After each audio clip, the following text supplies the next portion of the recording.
Okay, friends, let's go ahead and begin with reciting the Namo Tassa and the three refuges for those who like to join in that. Namo Tassa Bhagavato Arahato Samma Sambuddhassa. Namo Tassa Bhagavato Arahato Samma Sambuddhassa. Namo Tassa Bhagavato Arahato Samma Sambuddhassa.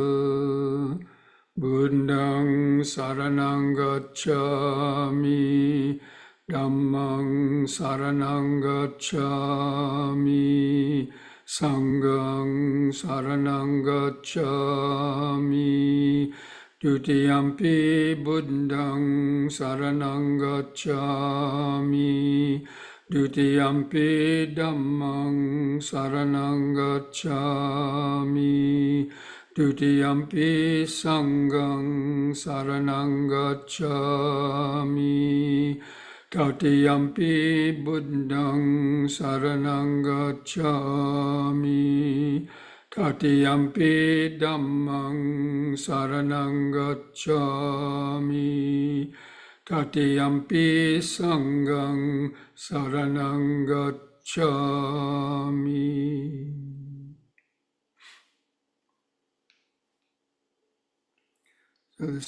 Good evening, friends. Welcome to this Wednesday evening Dhamma discussion and meditation practice. I hope all of you were able to get the weekly mailing I sent out on Sunday with the link to the sutta that we are going to begin going over this evening. Last week we finished up our multi-week discussion of the Sab-Asava Sutta, looking at the 7 different ways of how we can help to overcome the defilements in our meditation as well as in our regular active life. Now, this week I've chosen what is called the Rata Vinita Sutta, or the Relay of Chariots. And I think in the weekly mailing I sent out, there was a photo of, I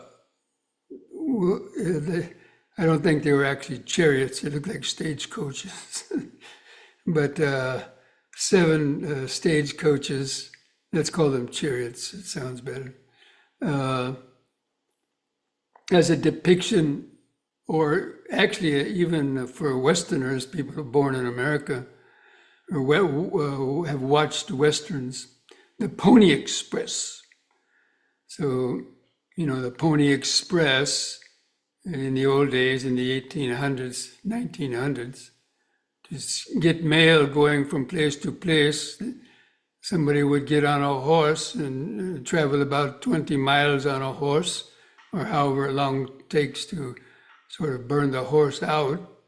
Then they stop and they change a horse, get on a fresh one, and then go another 20 miles and keep going like that. They might go through 8 or 10 horses to go a couple 100 miles. I don't know exactly the amount. So this relay of chariots works in the same way. So I'm going to now share the screen, and hopefully it will come on. I don't see it again. I don't know. Just sharing the YouTube screen. I don't want that. Okay, here we go. Okay, here we go. So this is the sutta. I hope some of you are able to read it. So this sutta actually has a very interesting, I like it because it shows how the monks, the disciples of the Buddha, were really devoted to the Dhamma. And they love to discuss the Dhamma. And so This sutta starts out with some monks had just come to where the monastery where the Buddha was staying, Savatthi, and they had come from a faraway place.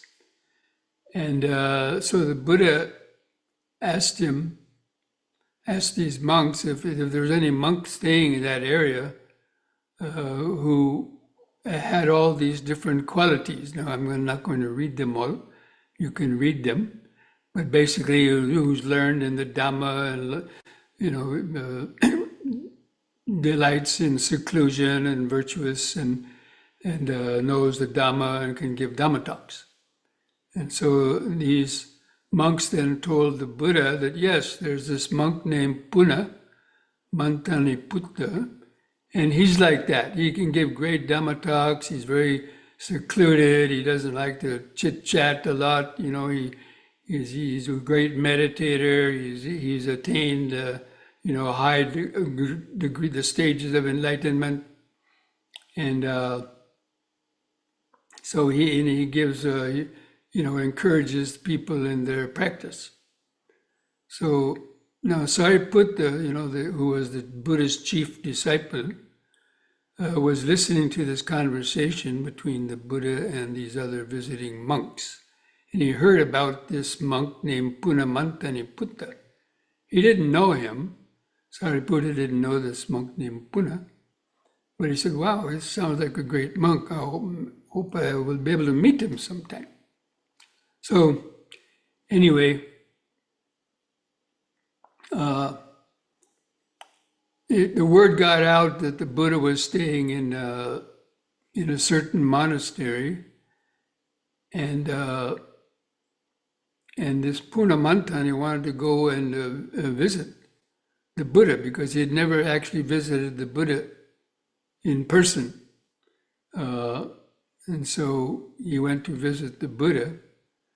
And then all the other monks realized, oh, this is the monk the Buddha was talking about. Wow, he's finally come here. And then they went and told Sariputta about it. So Sariputta got excited. Oh, I want to meet this monk named Puna and have some Dhamma talk with him. So it's very interesting. I encourage you to read the whole introduction to that because it gives you kind of an idea how the monks lived and were really devoted to the Buddha's teaching and each other and so on. So finally, Sariputta followed this monk named Puna into a grove of trees for the afternoon meditation.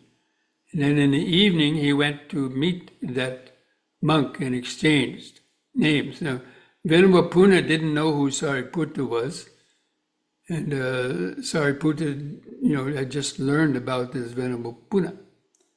So Sariputta asked the Venerable Puna if he's living the life under the Buddha's teaching. And he said, yes. And then he asked him these series of questions. He asked him, well, do you practice the Dhamma under the Buddha for the sake of purity, in terms of virtue, for purity of virtue? That means cleaning up your karma, not breaking the precepts, living by the code of conduct, and abstaining from all kinds of negative actions and speech and exciting type of behaviors. And he says, no, I don't practice under the Buddha for that reason only. And then the Sariputta asked him, well, do you live the life under the Buddha for the sake of purity of mind, or called chitta visuddhi, purity of mind? And again he says, no, I don't. That's not my goal, is just attaining purity of mind. And then he keeps on going, well, you practice under the Buddha for the sake of purity of view. And again, he keeps on saying no to these questions. Or this, do you live under the Buddhist teaching for the sake of overcoming doubts. And he keeps on saying, no. And I'm not going to go through all of these right now because I'm going to go over them just a few at a time. But he keeps on saying no until he gets down to the very end. And then, Sariputta is perplexed and, what do you practice under the Buddha for? And he says, well, for complete enlightenment. And then he says, well, anyway, I'm not going to go through all of it. I want you to read it because it's better to read the sutta rather than me kind of trying to interpret it and, perhaps lose my voice talking too much. So we're going to go over these now and these stages. Now, I know I've given this talk on this sutta before. Some of you have heard it. So what is this first stage of the relay of chariots that one practices the virtue or sila? So what is that? Now for lay people it would be living by the 5 precepts or the 8 precepts or whatever amount of precepts you've undertaken, living by those precepts. Now, basically, it means abstaining from the various, the 10 unwholesome actions that we studied last month when we were looking at the sutta on the right view. Knowing what is wholesome, the 10 unwholesome actions, and the root of the unwholesome actions. So that is the Pali word practicing sila, the practicing the virtue. Basically, it means cleaning up your karma. Abstaining from the negative types of thoughts, speech, and actions that bring painful and problems and suffering for our life. I'm not going to go over them because we've already talked to them quite a lot. But basically, for you lay people, it means basically the 5 precepts. Because it's these 5 precepts that help free our mind from guilt, worry, remorse, and fear of, fear of people finding out that we've, told a lie or stole something or used bad speech or, let alone, killing or, sexual misconduct or intoxicating the mind and then doing foolish things.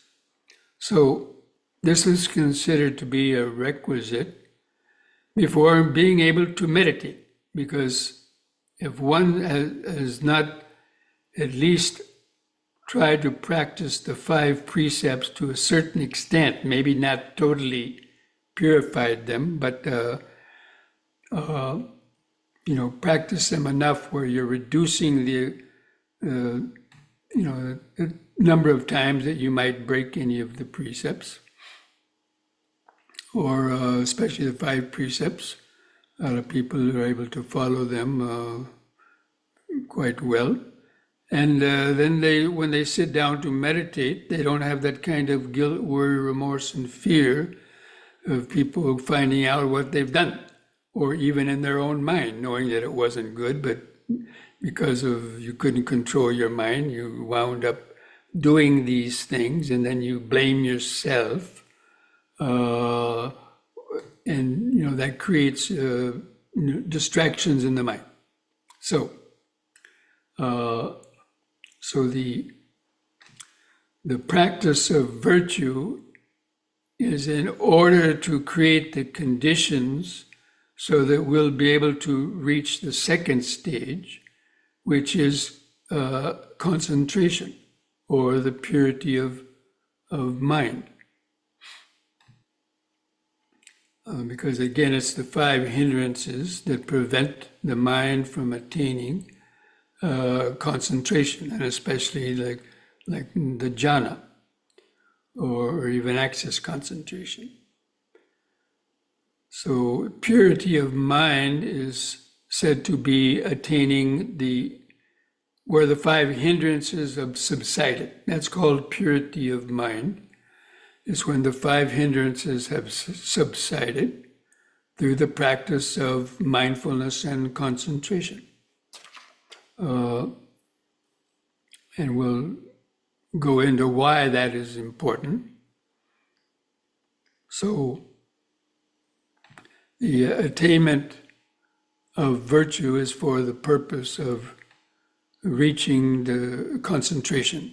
I mean, that's what we're all doing, right? I mean, all of you have been practicing meditation for different periods of time, and you have, different levels of experience in that. Maybe sometimes you have good meditation periods, other times you don't have such good meditation periods. It's because, the practice, it reflects the practice of our life. The more complicated or exciting your life is, then that is going to prevent the mind from attaining the deep level of quietude, tranquility, in order for those hindrances to subside and reach the, at least temporary purity of mind. When the mind subsides, and you're able to then, the mind becomes much more clear due to the concentration. And so the deeper one's level of concentration, the more purity of the mind becomes. Because basically the mind is like a glass of muddy water. If you have a glass of water, let's say you scoop some water out of the gutter, and then the water is kind of cloudy, or it's got little pieces of moss or dirt in it, then you look through the glass and you maybe not be able to see out the other side. So the same way, when we look into our mind, for a lot of people, it's just completely consumed by various thoughts of the past, the future, worry, fear, anxiety, stress, or just tiredness. And when someone has a lot of sleepiness in meditation, during their meditation, they're plagued by the five hindrances, basically, of sleepiness, the sensual desire, thinking of things that you want, or remembering ill will and having thoughts of anger come into your mind, ill will, all these hindrances that we've talked about quite a lot. You already know about them. So, but when those five hindrances subside, when one attains concentration, then it's like a whole new mind. I mean, people are amazed when the mind attains that tranquility and the awareness becomes very bright and clear. It's like all the mud and the sediment in the water having settled down to the bottom, and that water in the glass now becomes clear. And so you can look through the glass and see through the other side. So the same way, when the mind reaches this purity of mind or samadhi, then that's when one can then start more effectively practicing, let's say, the vipassana meditation, developing insights.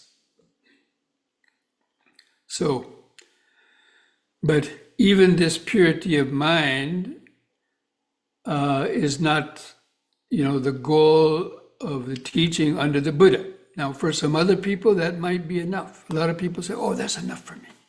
Oh, the mind became tranquil," and they feel these blissful sensations. Maybe they feel the piti and the sukha, the jhana factors of these very pleasant, blissful sensations that come when the five hindrances have subsided. You might even see a little pinprick of light in the mind, or you might see even some brighter light in the mind, and have some other types of visions and so on. And a lot of people, or they just, kind of to stay in that state of tranquility and in that pleasant state for, maybe 15 minutes, 30 minutes, maybe an hour. And, then when they come out of it, they still feel, very calm and tranquil, but little by little, the old mind comes back. But anyway, some people might practice meditation for this sake of just gaining these temporary states of tranquility. So, the monk was saying, no, I don't practice meditation just for attaining this purity of mind. And then Sariputta goes on to ask him, well, then you live the holy life, or the monk life under the Buddha for the sake of purity of view. And again he says, no, my friend. Now, purity of view means the insights that come through practicing the four foundations of mindfulness, or what is often called vipassana meditation, insight meditation. And that's where you develop the view, the right view of impermanence, and the view of understanding that our sense experiences is just made up of what is called mind and matter. And our mind is, comprised of these mind moments of hearing, seeing, tasting, smelling, touching, and thinking that are, being stimulated from the senses that we have, and understanding that how they arise. But especially it means understanding the five aggregates. So this purity of view actually attains means in a higher level the attainment of stream entry. The real purity of view means that glimpse of nibbana, even though you're not able to live in that, or maintain that all the time. You have a glimpse of the three characteristics of anicca, dukkha, and anatta, at least to some extent, the extent enough that you are able to overcome, to gain that insight into the mental conditioning. And that was because of having achieved the purity of mind. You won't be able to reach that kind of insight if your mind is still being constantly afflicted by the five hindrances. In some meditations, their mind might get drowsy, and they go in and out of drowsiness during their meditation. And if they're not under drowsiness, they might be restless, thinking, what time is it, when's this going to be over? Or they'll be worry about something they did or they should have done, and things like that. So, a lot of people, when they meditate, they try to meditate. They have little glimpses of something, but it doesn't last too long. Anyway, so attaining the purity of view is really understanding, getting a glimpse, really understanding what an impermanence means in terms of the mental process. People understand, the Dhamma at two levels. There's the external understanding of Dhamma, like impermanence. So you knock over a glass and it breaks. Or you say, oh, it's impermanent. Or somebody dies and you say, oh, impermanent. And so on. So that's what's called external impermanence, seeing things changing in the external world. But the deeper meaning of impermanence is how quickly our mind keeps changing moment by moment.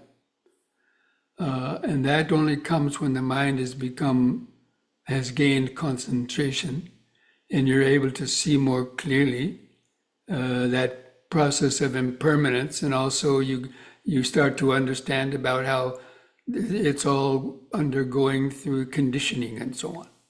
So you start to get some understanding about no self also. You gain this chintamaya panya, the level of understanding through contemplating.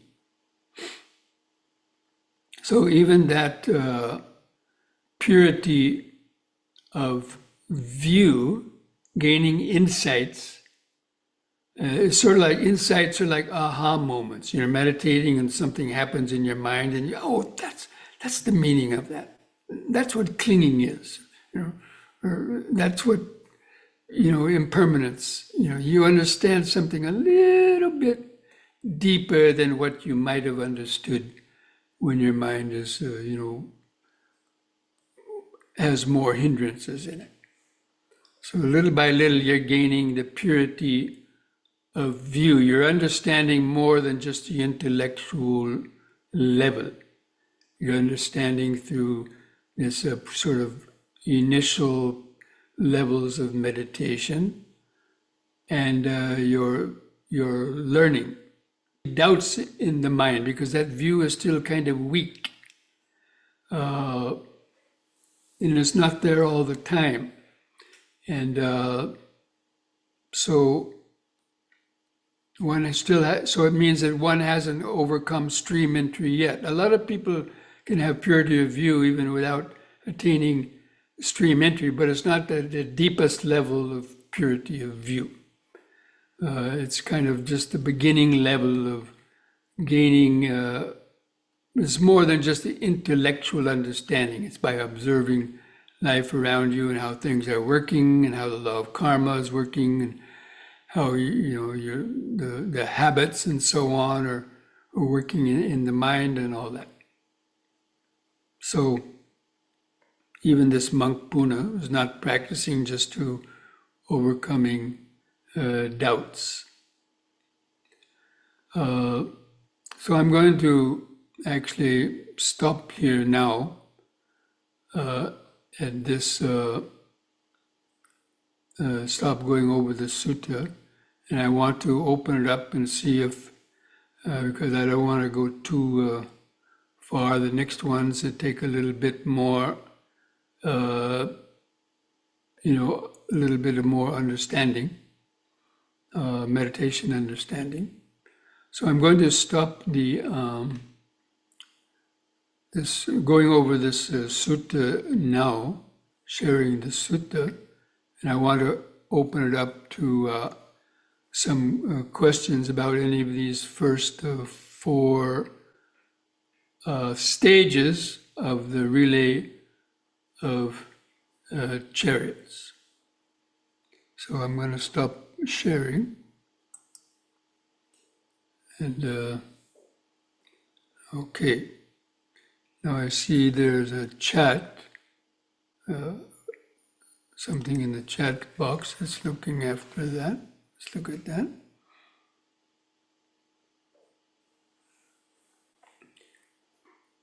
So this says, after reaching the next stage, the first stage is discarded. Now, that's not really, we don't discard, we get on another one. It doesn't mean you discard sila after you've attained purity of sila. You don't discard it, you maintain that so that you're able to gain the purity of mind. And you don't discard purity of mind. All these things are accumulated, except you're using one they don't discard the first chariot, they feed the horse gets rested, and then, somebody comes by the next time and rides that same horse again. So you don't discard any of these stages, but you go on from one to the other.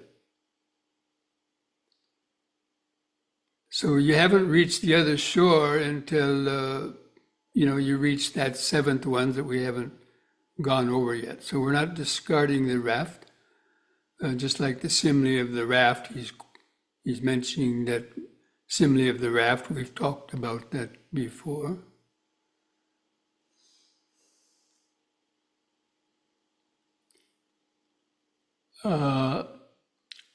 So I already said that. No, we don't discard the precepts, because even a Sotapanna can break precepts, but he won't break ones that cause him rebirth in hell.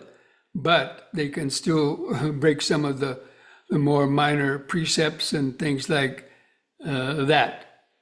So you don't discard those other things. I hope it's important to remember that we don't discard these things, but we go on. It's like you don't discard the horse. You rode that one horse and you get tired, right? So you give him a break. And then, when you come back next time, he's ready to go again. So,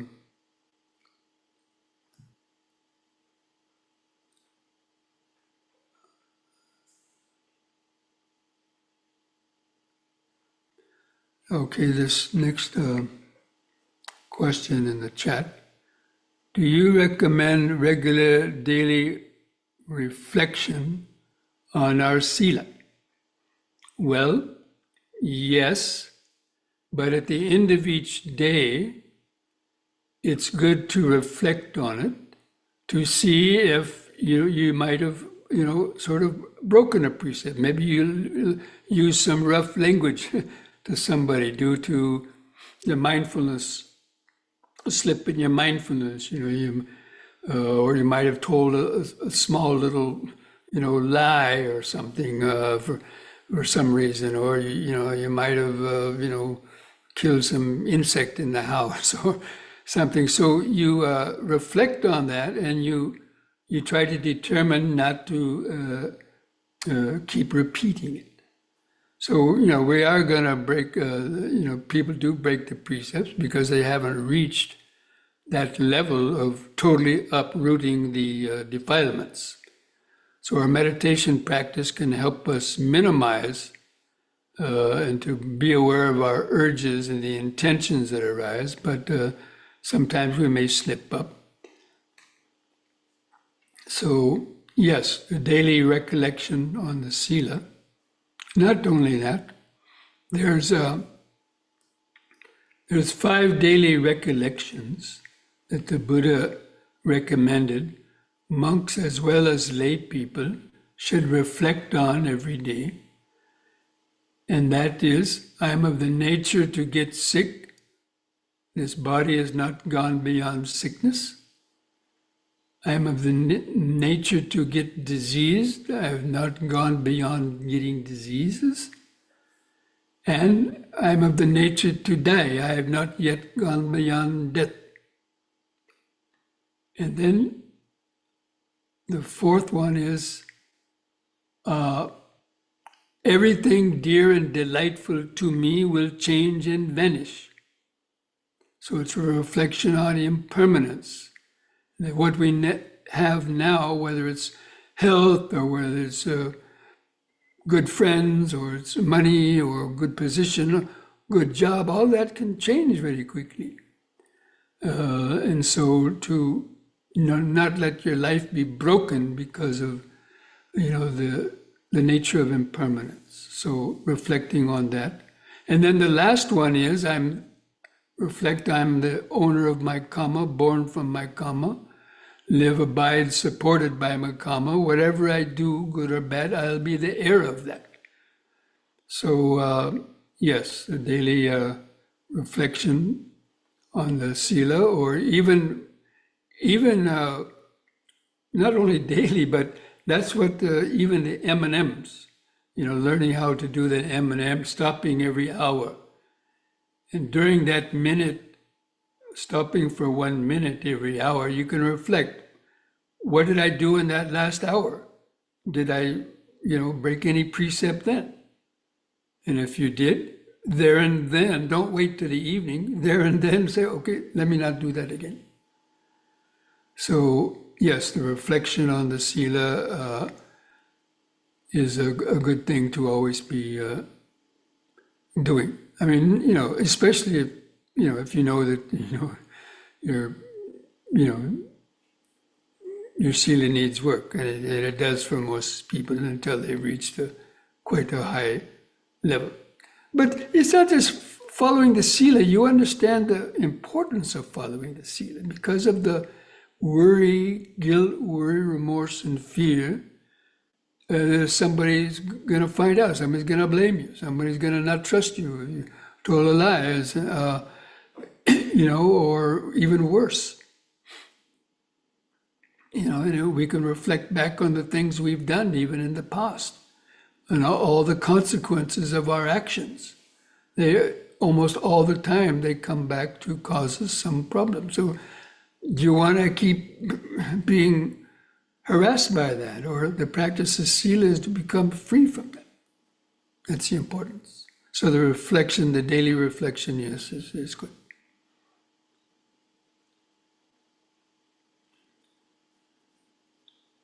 So does anybody have any other questions? Anybody like to raise the golden hand to ask a question?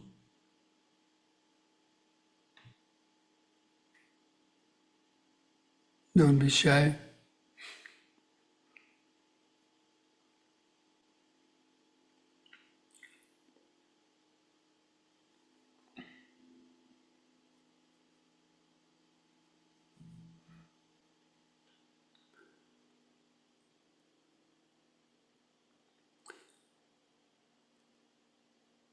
Okay, so if nobody has any more questions about that, okay, here's another question just came up in the chat.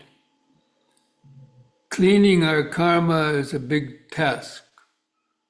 Other than observing the 5 precepts, is meditation and metta help also?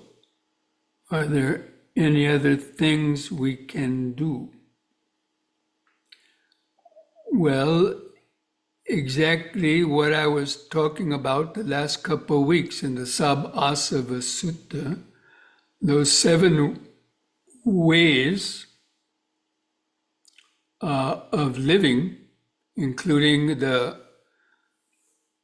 overcoming defilements by avoiding the situations that may tempt you, or to maybe break those precepts, by restraint yourself, of course, by seeing.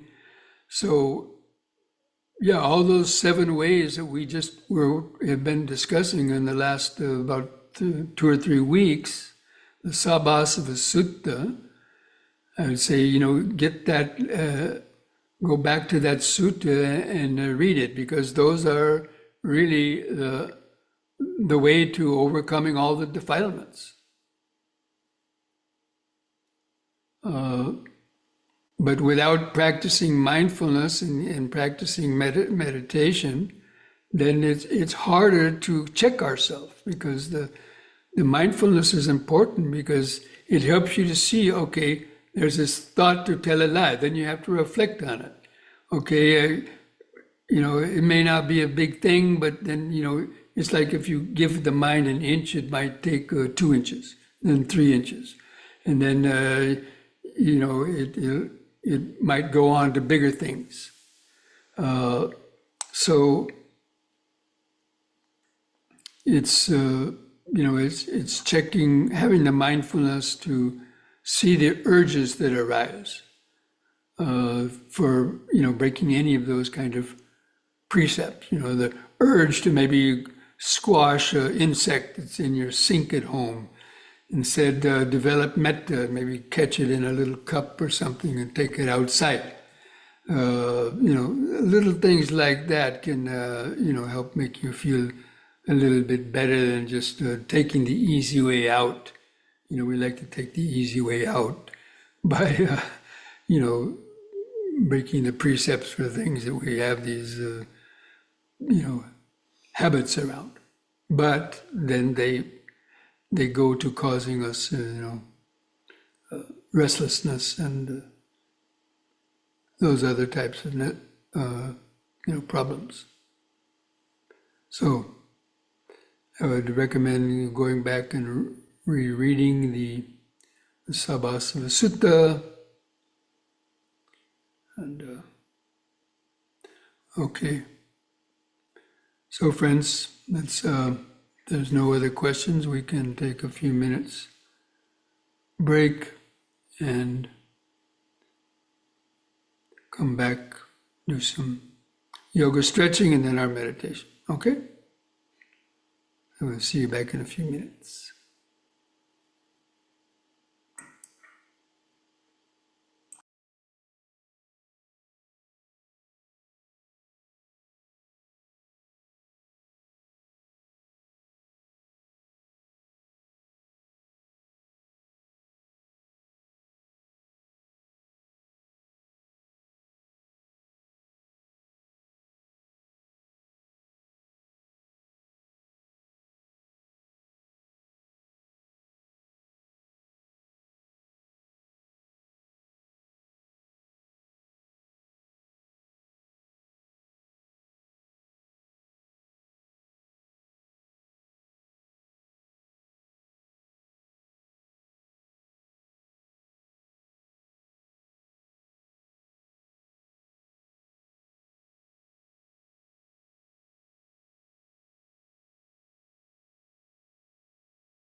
Okay, friends, so try to stand straight.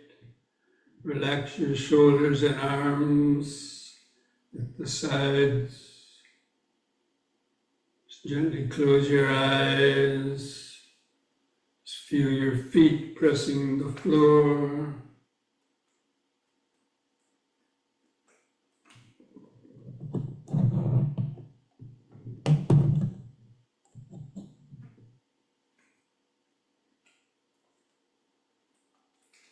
Try to feel the outline of the standing body.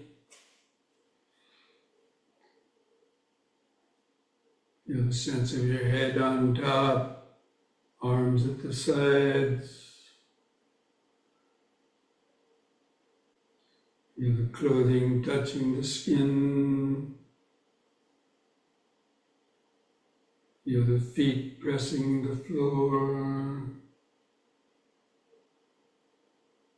Try to hold that outline of the body in the mind's eye. Then begin some three-part breathing or the deep, slow breathing. Take 2 or 3 seconds to breathe in, drawing the air from the lower lung up to the top, upper chest. Hold the air in for 2 seconds and slowly breathe out. Feel the last bit of air go out. Just take several more breaths like that, developing this mindfulness, body-centered mindfulness. And breathing in, letting go of the past and future. Hold the breath. And breathing out, standing here and now. Breathing in, letting go of the past and future. And breathing out, standing here and now. Breathing in, feeling the whole body.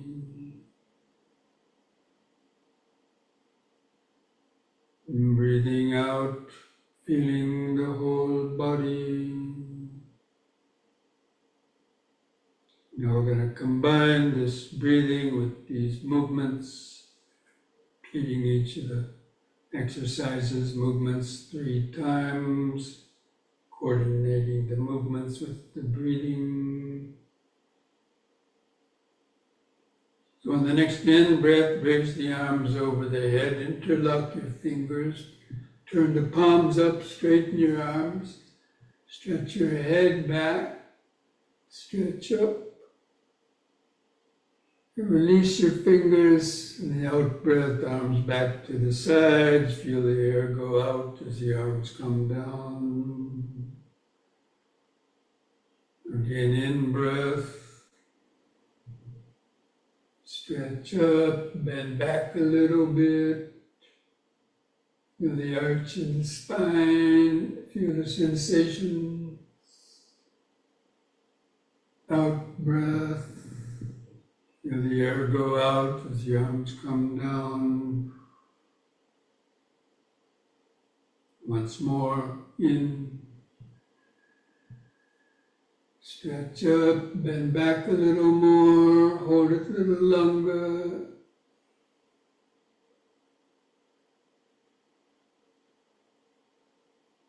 Out breath, feel the air go out. Just relax. Close the eyes. Keep feeling the body. Feel the increased body sensations due to the breathing and the stretching. Cells of the body getting activated. Just letting go of your thoughts. Centering the mind in and on the body. Letting go of the past and the future. Just remember standing.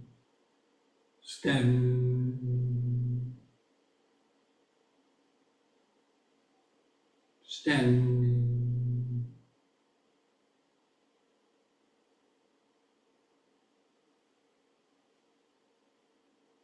Now, on the next in breath, lift up on the balls of the feet while raising the arms over the head in this way. Face the hands toward each other about 6 inches apart and stretch. The out breath, come back down, feel the air go out as the arms come back to the sides.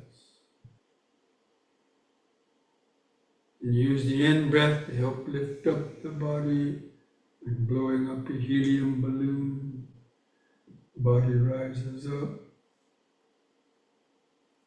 Out breath, feel the air go out.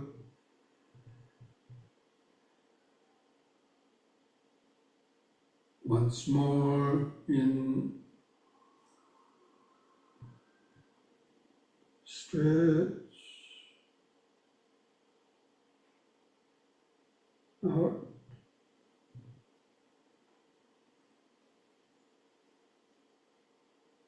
Relax. Keep feeling the body. Remember standing, standing, standing.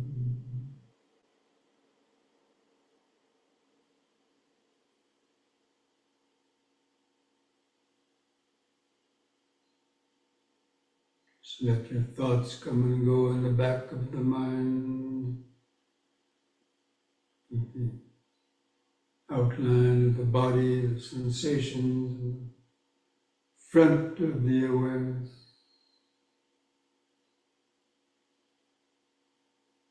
Sort of just watch the body standing with the eye of awareness.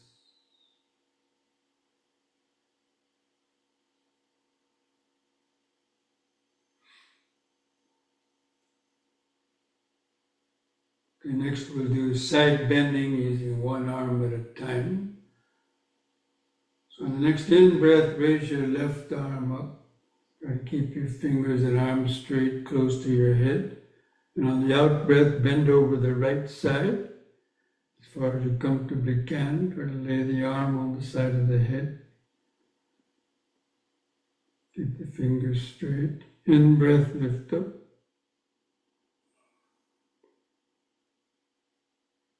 And 2 more times, the same side to the right, out breath. Feel the stretch in the side. In breath. Out.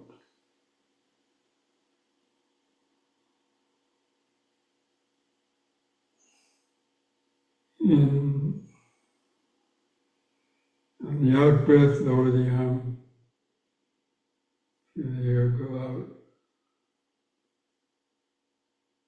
Next in breath, raise the other arm. 3 times to the other side.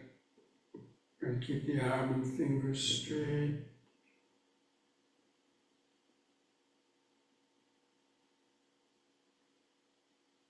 In. Out.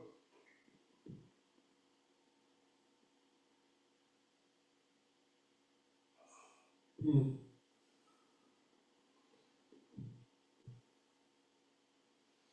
Out.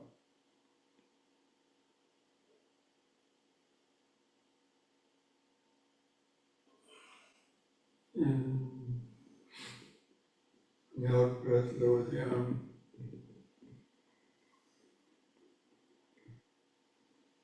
Keep feeling the body, don't give the mind time.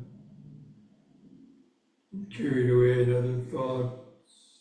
Remember standing, standing, standing.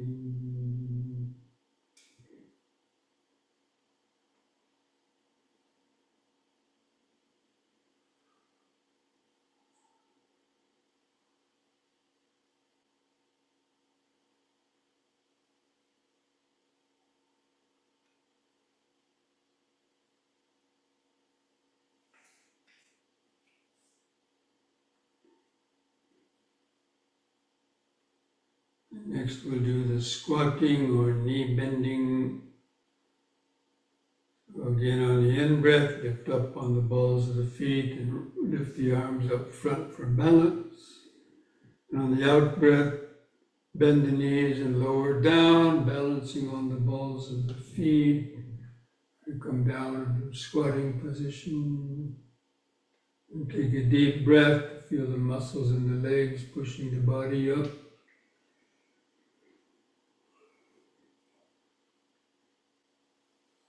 Out.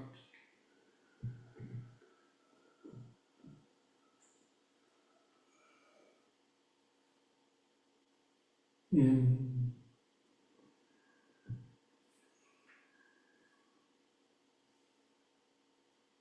Out.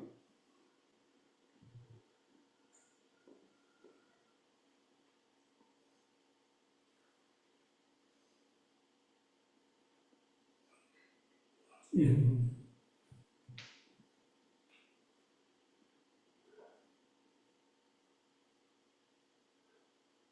The out breath relax. Feel the increased heartbeat, other pulsations.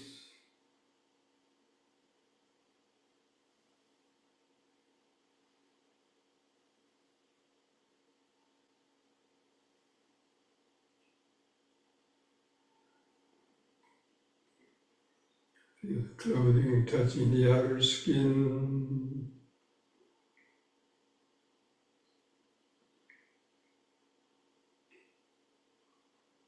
Any aches or pain.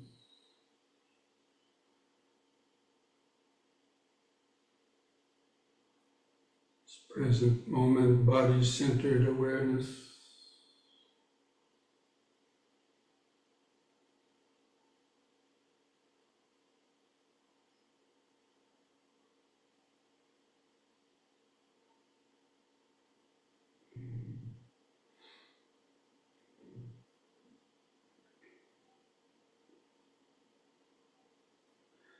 Okay, now spread your legs and feet about 3 feet apart.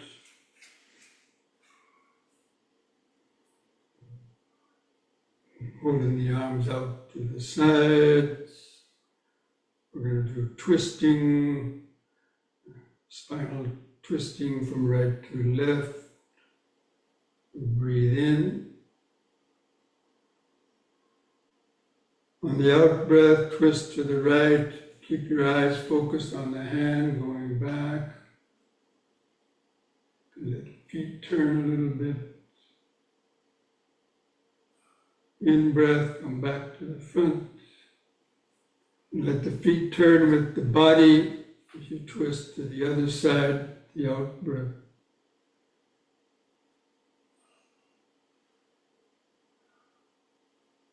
In breath, front. Keep alternating sides with the breathing. Out breath.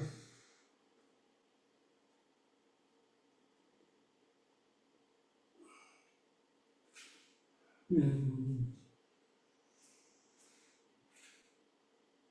Out.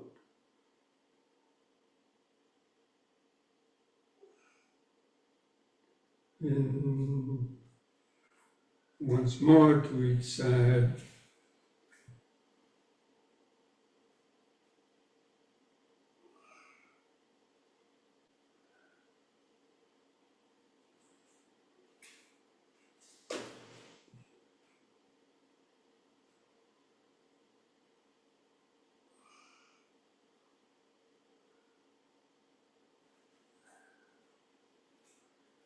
And come back to the front, relax.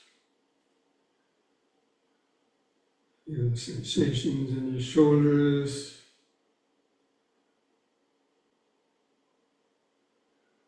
Feel each foot pressing the floor.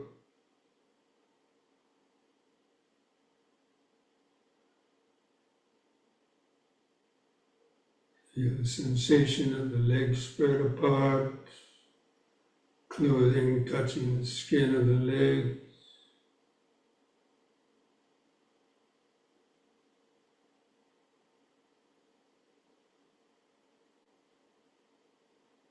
Feel your arms and hands hanging at the side.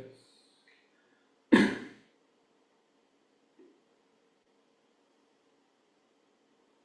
the clothing touching the skin of your arms and chest.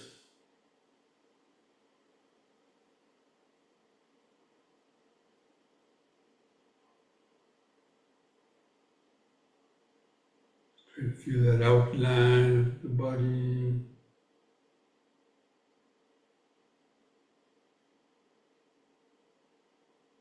All those different sensations within that body outline.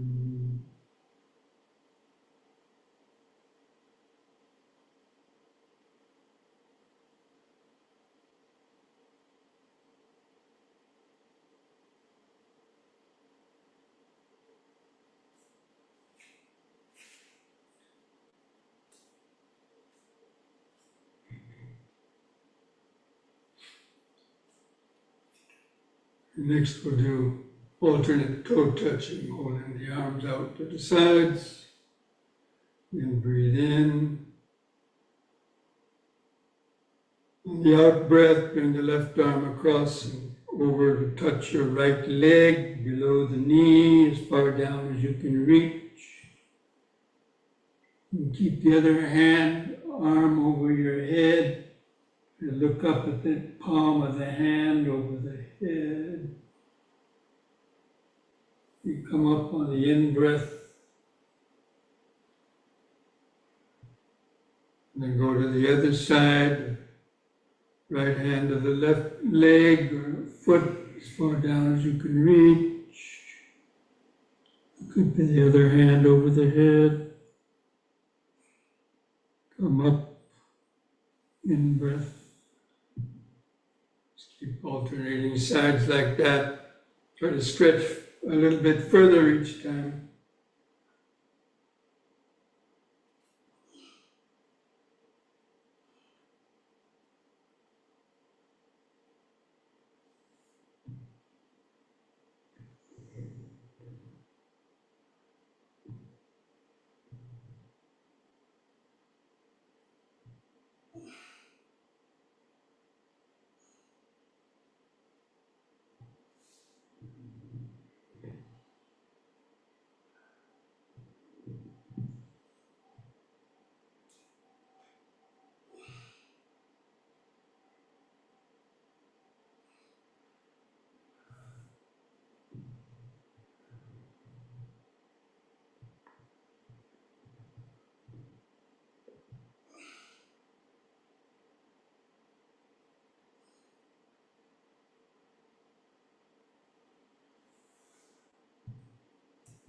And come up, relax.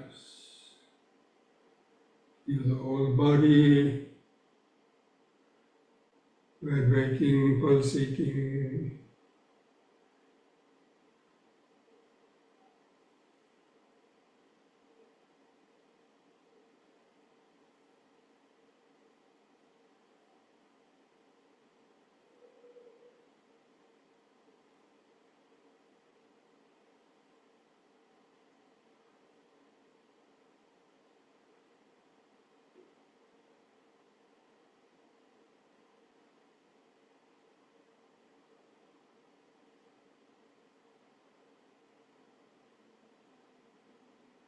Now place the hands together at the chest.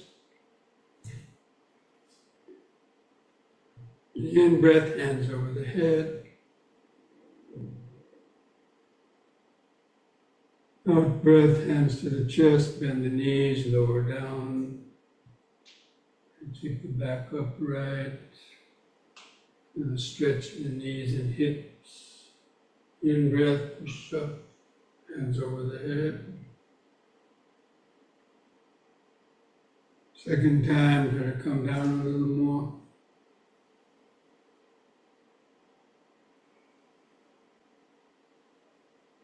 In.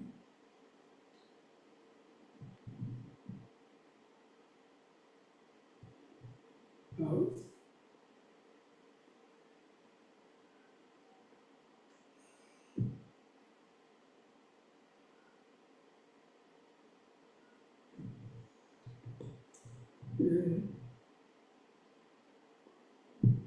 Out breath. Feel each foot pressing the floor.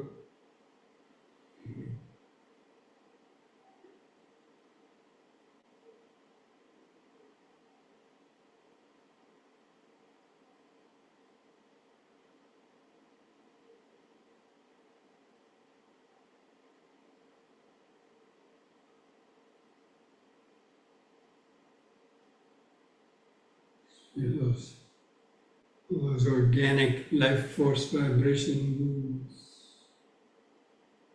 in the body.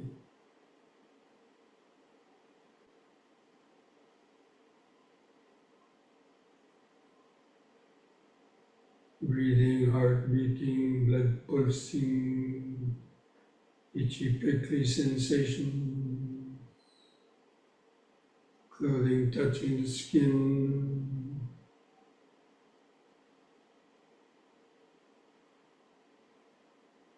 present moment, body-centered awareness.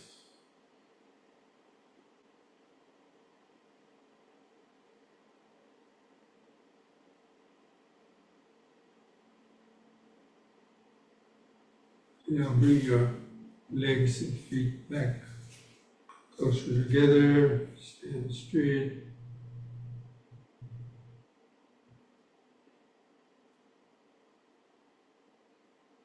The head turning from right to left. In breath, head to the right. Look over the right shoulder. Out breath all the way back to the left. Look over the left shoulder. In breath, right.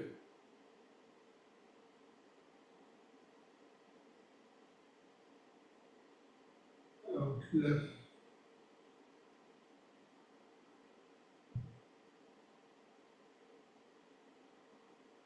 Once more to each side.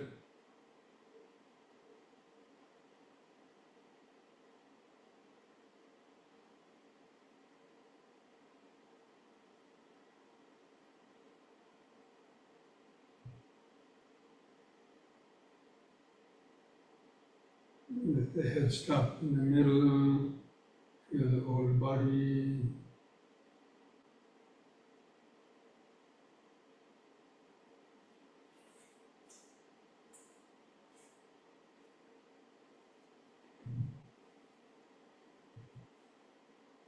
So we're going to do this one last exercise, the backward and forward bending. Just be careful with the back bends. Don't bend back too far the first time, especially if you have a bad back.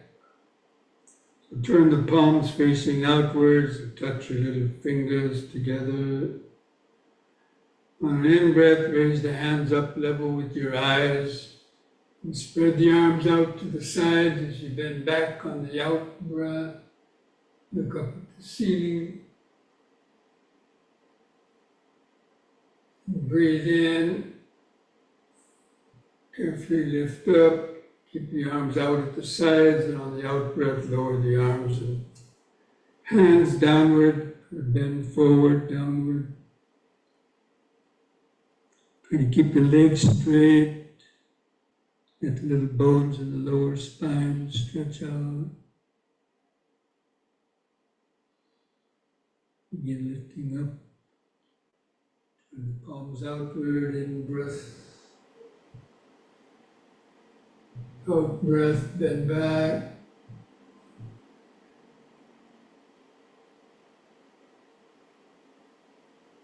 In, lift up. Out breath, downward stretch.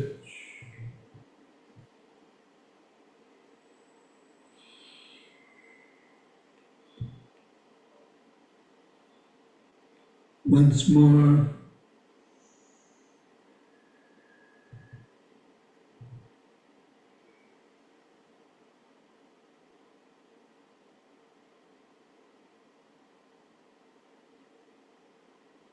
Third time, hold the downward stretch longer.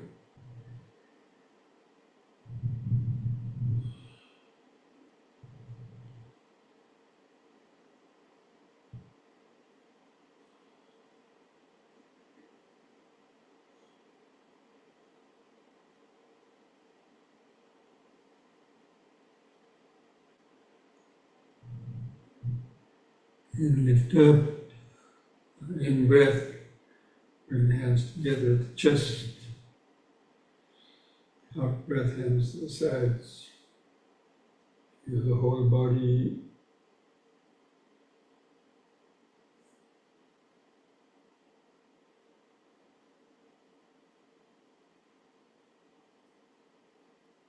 Start to feel as though you were standing on a vibrating machine, feeling all those vibrations from the soles of the feet up to the top of the head.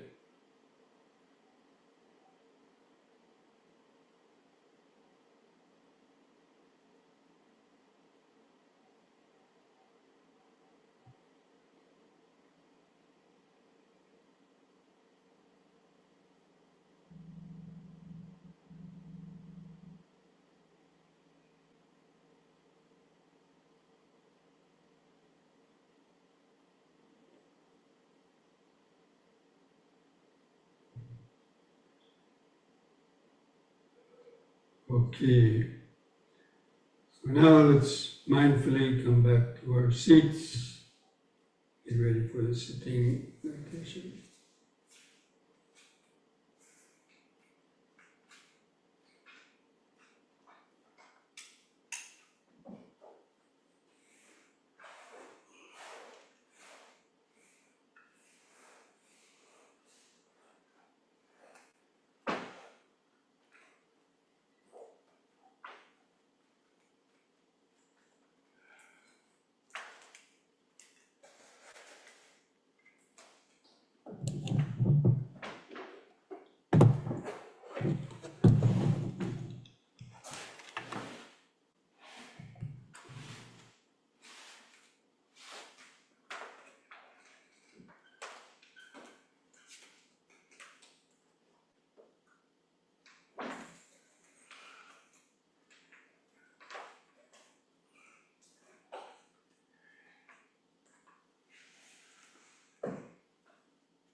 So let's get comfortable in the sitting posture.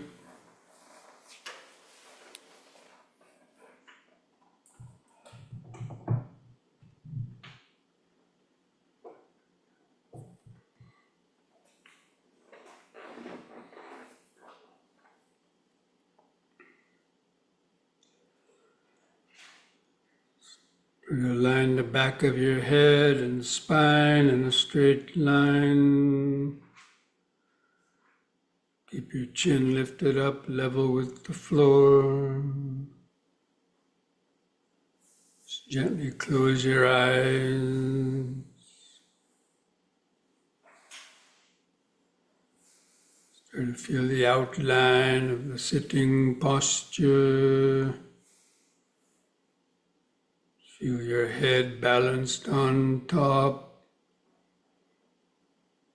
Feel your eyes in the sockets.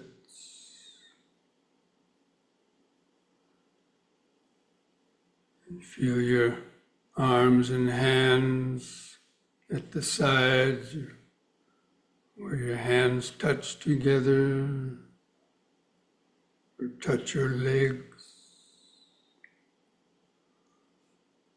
Feel the clothing touching the skin of your arms or chest.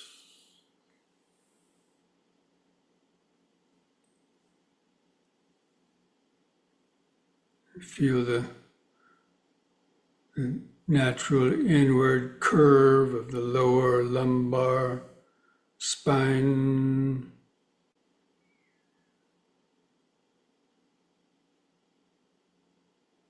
Understand how that inward curve of the lower spine is important to maintain that We hope keep the body sitting straight. Feel your hands touching together, the buttocks pressing the seat.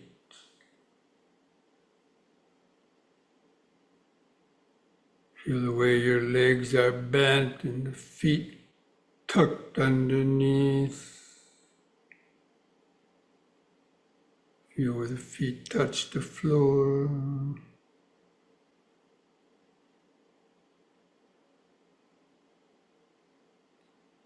And let's try to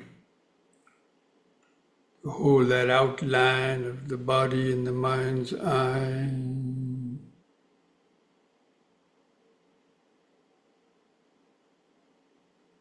Then begin taking some deep, slow breaths. Hold the air in the lungs for 2 seconds before slowly breathing out, developing this mindfulness. Breathing in, letting go of the past and future.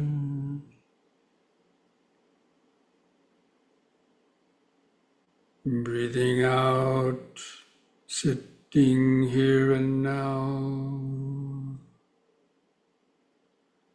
Breathing in, letting go of the past and future.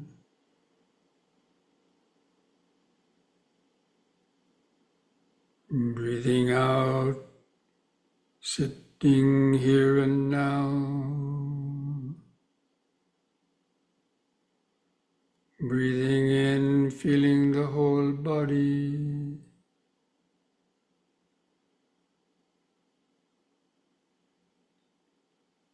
Breathing out, feeling the whole body. Now we're going to try to count our breaths from 1 to 10 to develop a more continuous concentration on the breathing. I'll do the counting for you. Just try to follow that with your concentration and breathing. So at the next expanding in breath, mentally count to 1. Hold the breath a second. And with the contracting out breath, also count to 1. Feel the last bit of air go out. And the next in breath, 2.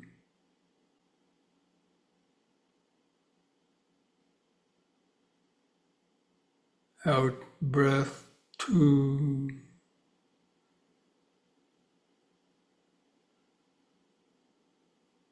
In 3.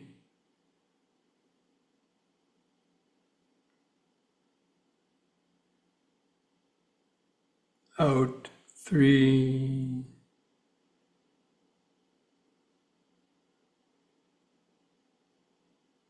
In 4.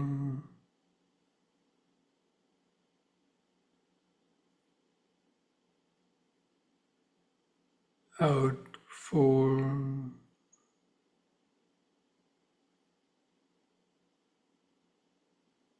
In 5.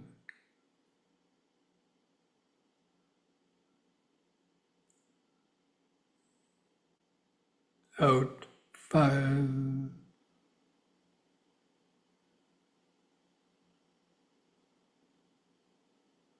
In 6.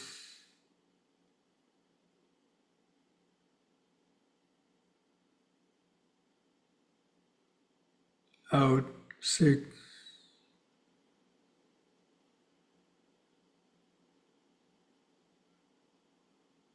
In 7.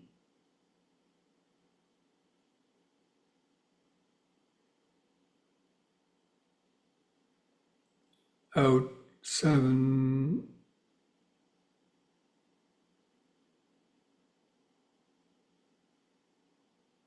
In 8.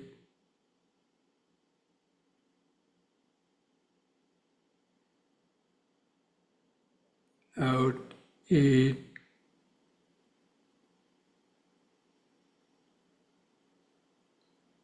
in 9,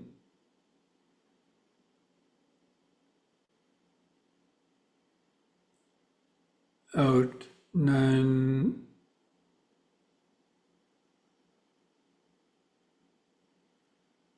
in 10,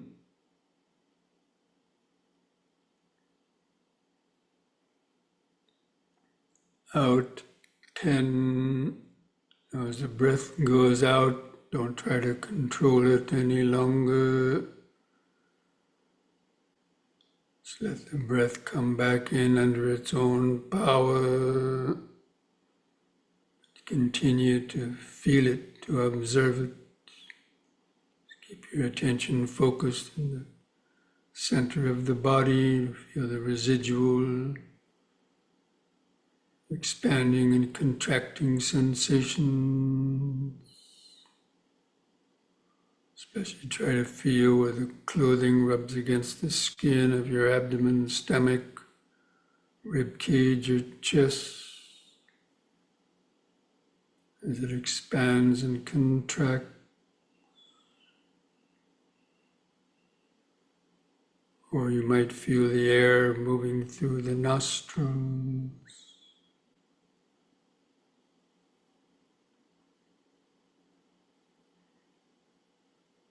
And just knowing when the breath is coming in and knowing when the breath is going out. You know it by feeling it, feeling the sensation.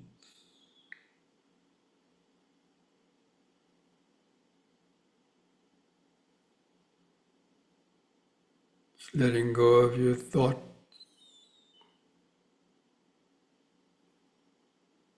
Just try to be like a scientist looking down through a microscope, observing an experiment.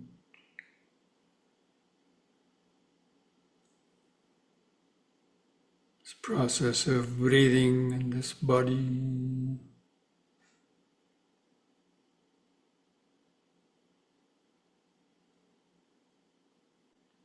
Just try to follow or tune in to the 4 phases of each breath cycle. The expanding in breath and the brief pause. The contracting out breath and the brief pause. Just over and over and over again.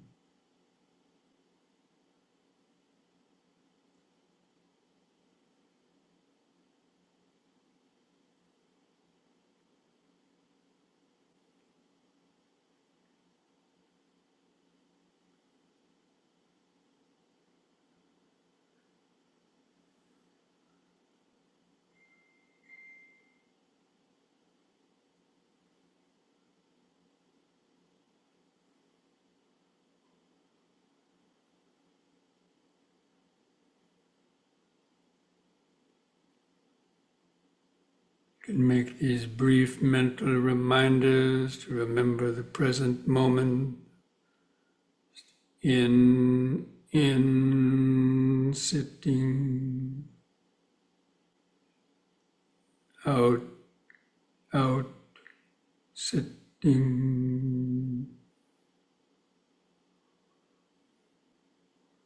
in, sitting, out, sitting. Try to feel this breathing within the larger sitting body.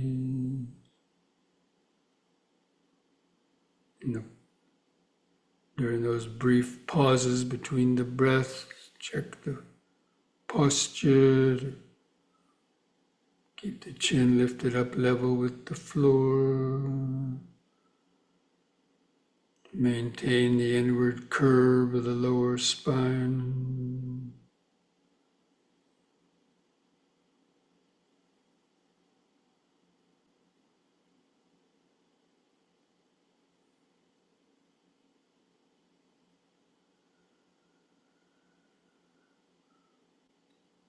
still have lots of thoughts, you can try counting the breaths from 1 to 10 again by yourself. See if you can make it to 10 without going to sleep or the mind getting carried away in thought.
Catch the mind lost in thoughts, recognize it as lost, thinking.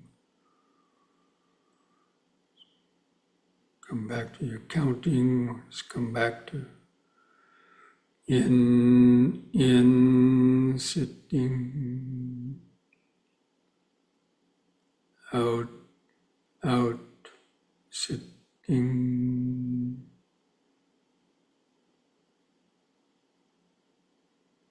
Breath by breath, moment by moment.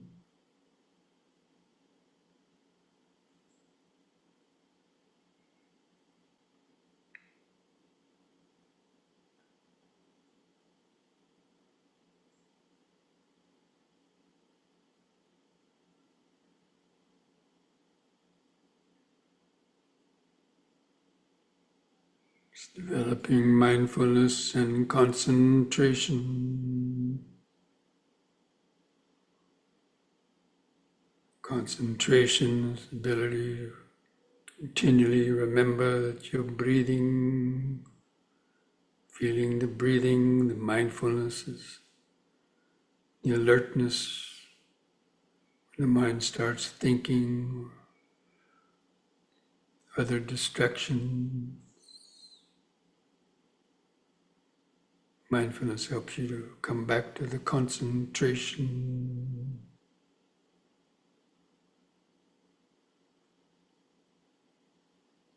In sitting, out, sitting.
From time to time, take a few deep, slow breaths to help stay alert, awake in the breathing body, breath by breath, moment by moment, being aware of thoughts moving through the back of the mind, waiting to dart in, steal your attention away.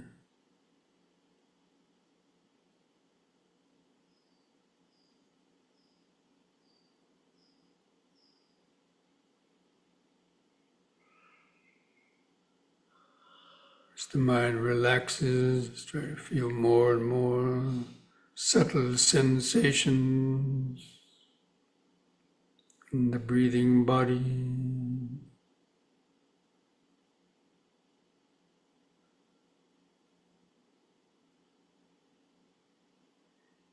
Opening up to the flow of impermanence.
In, sitting,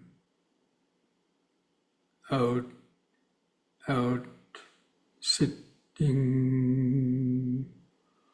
So many different sensations coming and going. Sounds come and go. Pleasure or pain come and go. Thoughts, ideas come and go. These are all just a continuous flow of the five aggregates, the body-mind phenomenon, in their nature of constant change.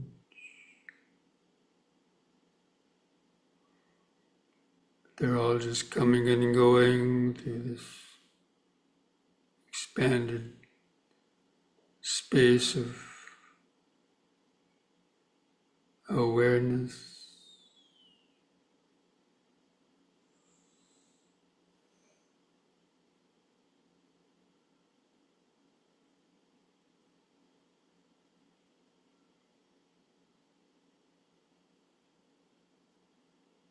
That's the beginning of the purity of view.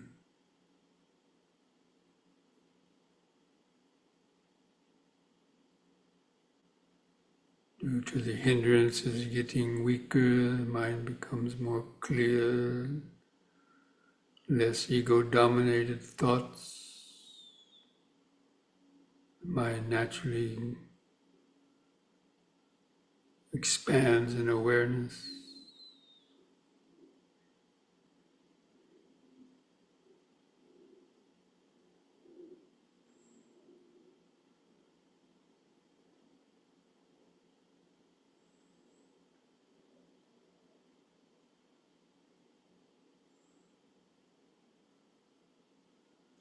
Breathing in, sitting. Breathing out, sitting.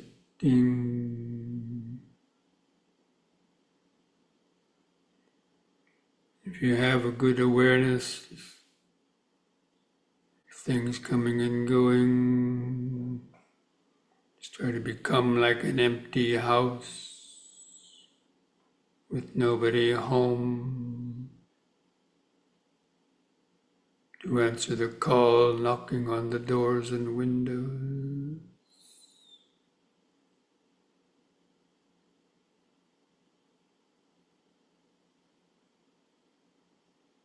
But there's a sensitive microphone in the house that knows but doesn't know. It's the present moment awareness.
Samme sankara anicchati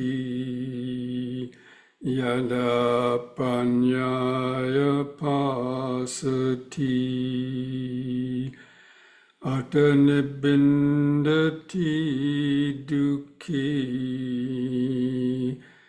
esamaggo visuddhiya.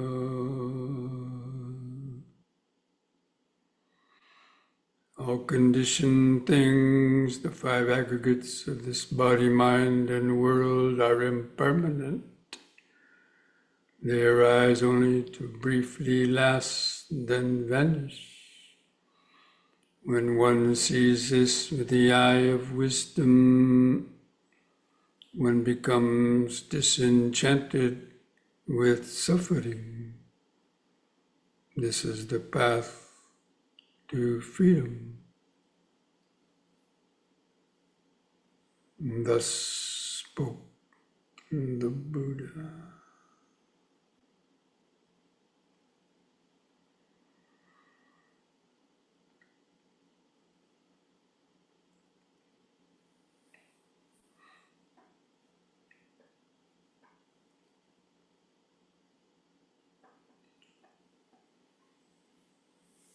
Now I invite you to join in chanting the word sadhu 3 times slowly. Do the chanting on a long out breath.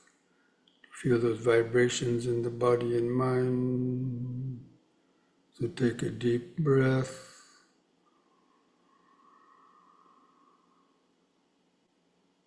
Sadhu.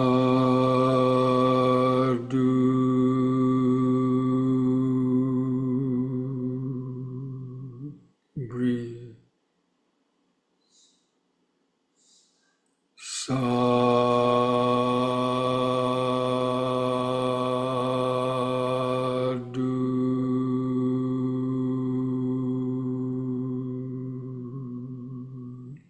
Breathe. Sadhu.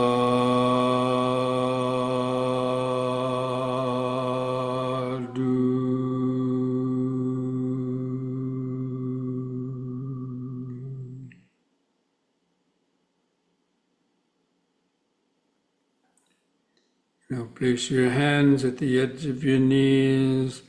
Take one more deep breath. As you breathe in, stretch your head back.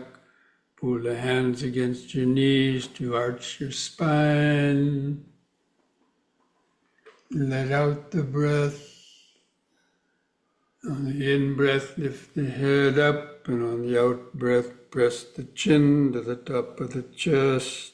You stretch the neck vertebrae. And lift the chin up level on an in-breath. And the out-breath, just relax. Put a smile on your face.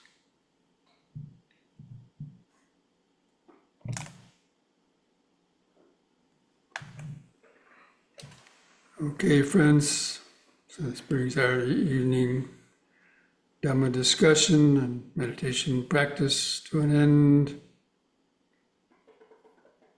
As I always say, meditation, or at least mindfulness, should never end ideally.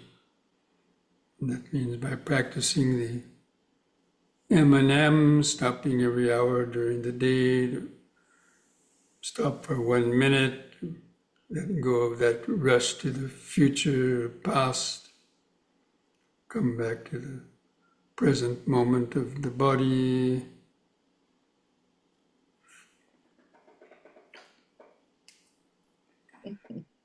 So next week we will continue on our discussion of the sutta, the relay of chariots. But during the week, you might reflect on how that, the purification of sila, how that affects our ability to to meditate. Now when the mind calms down, you get the insights, how those things are connected. And actually on Monday evening, I'm going to be giving a talk on that other Zoom program that I sometimes had participated in, the Dhamma and the Dharma. The topic is going to be on the Dhammapada verses, the chapter on the wise person. They asked me to give the talk from the Theravada viewpoint on those Dhammapada verses about the wise person. So I'll try to send that out Monday when I send out my mailing. I'll send the link if you're interested in tuning into that Zoom program. It's on another, it's not on my Zoom program, this one. It's on another one. There's a different, ID number and so on. Okay, so until then, be well, be safe, be mindful, be wise. And Namo Buddhaya. Namo Buddhaya.